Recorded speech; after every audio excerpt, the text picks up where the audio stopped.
Hi guys, welcome back to the channel. My name is Charles and you are watching Charles Salbox TV. So in today's video, I'm going to be touching on why you should not be pivoting with your lead foot for the lead hook.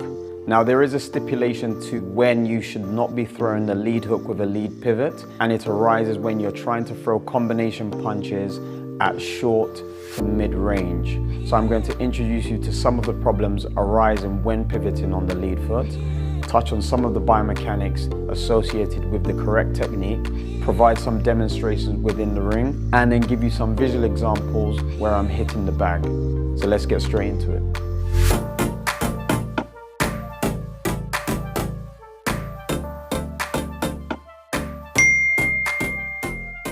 Okay guys, so the lead hook. Now when we think about the lead hook, we want to think about the lead hand and how it's different from the rear hand. When you're thinking about the rotation involved, we only have a small arc through which we can rotate, and then when we're thinking about the right side, we have an extremely large arc to rotate. Now when I throw the lead hook with the pivot, you can see that I push with my front leg, and then that is what generates the rotation. When I throw the lead hook and there's contact, that is the external force that stops the lead hook, okay? So when I come into contact with my opponent, I'm made to stop, okay? Then I can think about recovery. If there's no contact, you stumble forward, okay, and then lose balance. So this is one of the reasons why the lead hook with the pivot can be problematic. The next problem is that the pivot takes you beyond the target area. So where you pivot, and let's say you do have contact, okay, your body still rotates in the point where you experience contact, okay? You hit your opponent here, but the pivot takes you there. So that enables you to follow through. But remember, if we're trying to throw combination punches, we don't want to stack up all our effort in that one punch. This leads us into our third problem with the pivot on the lead hook. When we make contact with our opponent there, we can't begin to throw the backhand until the lead foot is brought back to the floor, and then we can throw this punch. So essentially what I'm saying is that when we throw the lead hook as part of a combination and we utilize the pivot, we slow down our combination punching. If you instinctively throw the punches at the speed that you wish to throw them, what will happen is that you will have this.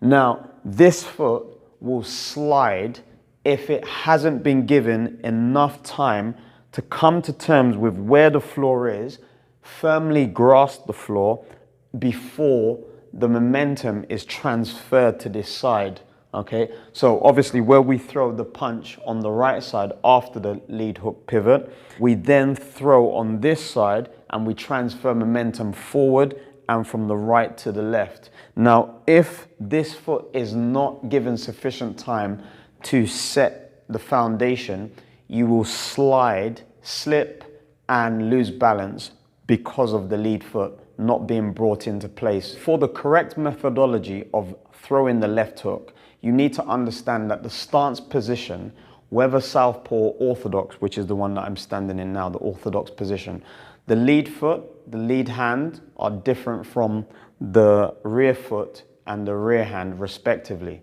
So you need to understand that the stance, first of all, is asymmetric. That means that the left foot and the right foot are not in the same position.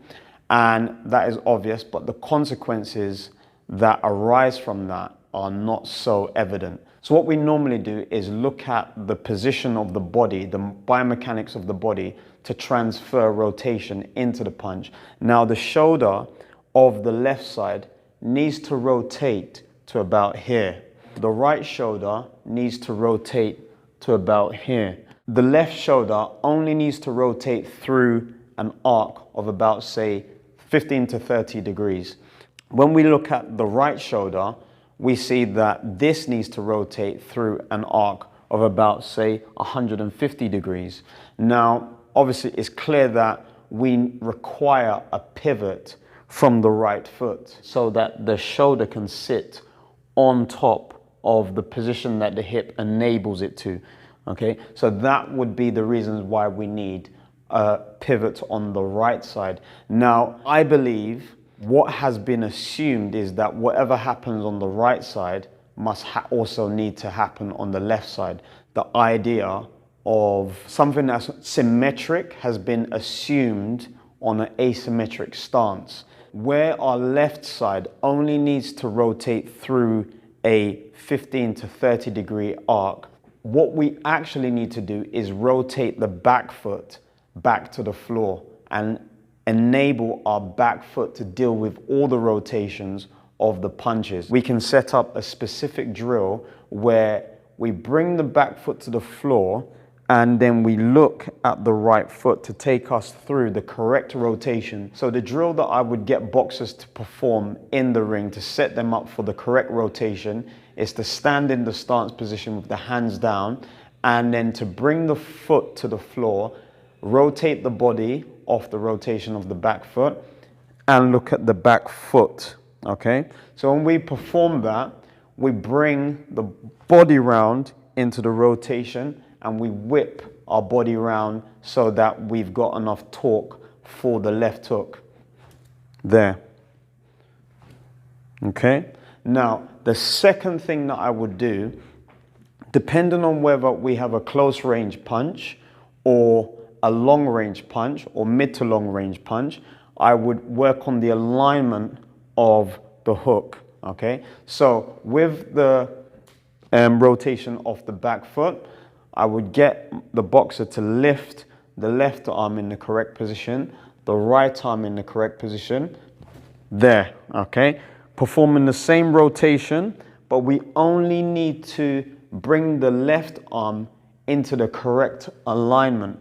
We don't need to swing the left arm across the body. That would be an arm punch. What we want to do is ensure the torque for the left hook is generated from the back foot rotation that is linked through the body's joints, and then the only thing that the left hand is responsible for is just acquiring the correct alignment for the hook as opposed to swinging for the hook. So the left arm doesn't go across the body, it literally just needs to form the true alignment for the punch.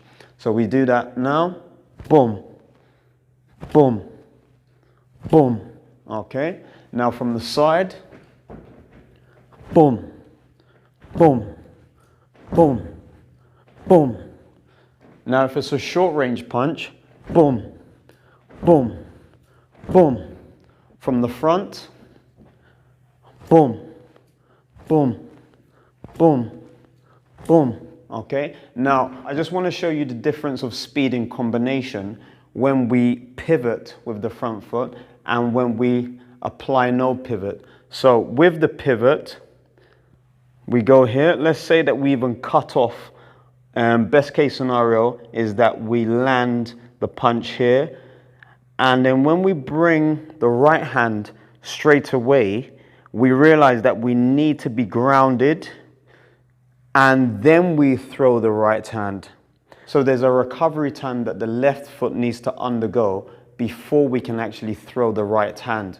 Now without the pivot, when we throw the left hook, there we rotate the back foot, we turn the body out, bring the left arm into the correct alignment. From there, immediately when the back foot touches the floor, we can throw the right hand. The left foot is anchored, and then we just throw the right hand straight away, okay? So it will be ba, ba, okay, for the left foot, pivot, or ba, ba, okay? So it's immediate when we throw the right hand after the left foot anchored as opposed to the left foot pivoted.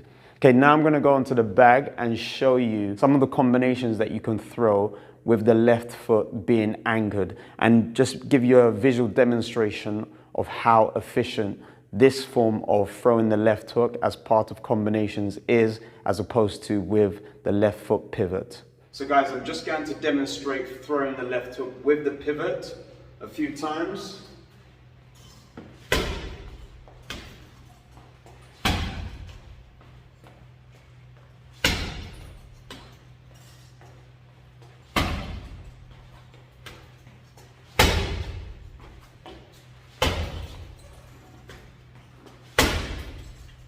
Okay, now I'm going to demonstrate throwing the left hook without the pivot.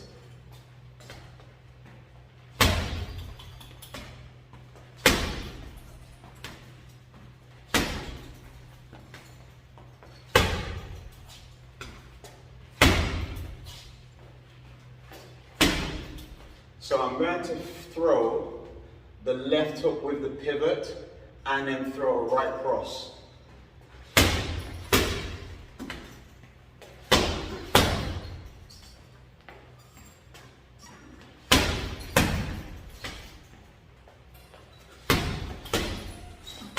Okay, so that is the left hook with the pivot and then the right cross. Now I'm going to throw the left hook without the pivot and then the right cross.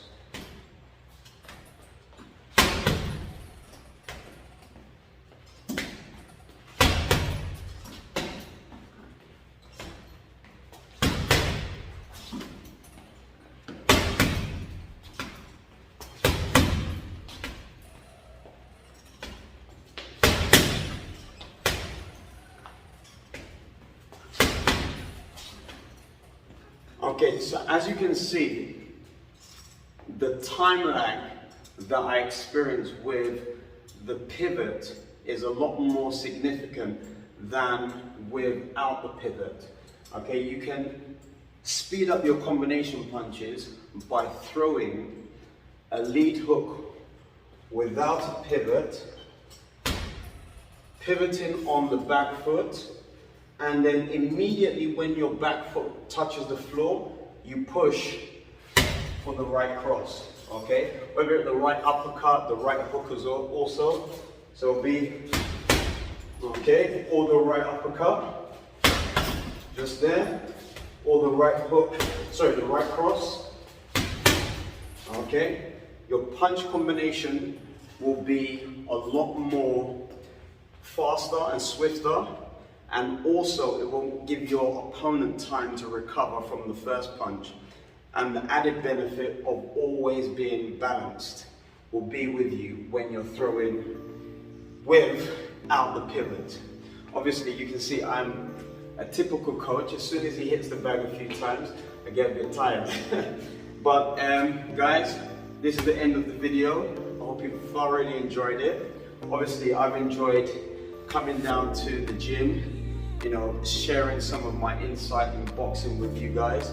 If you have any other types of video suggestions, please let me know in the comment section. Obviously, I've let you know about the gloves. It's new merchandise that we have, Mexican made, but Cuban themed, high quality gloves. Obviously, I use it within the gym when I'm demonstrating and coaching. So, you know, hit me up on the website for that, and the link will be in the description. Also, if you feel that this video is going to benefit boxers, you know, to make their combination punching a lot quicker, please share it to them.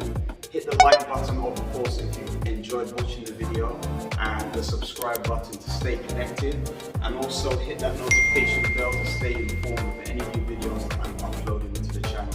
Alright guys, I'm going to head out from the gym now, and until my next video, I'll see you guys soon.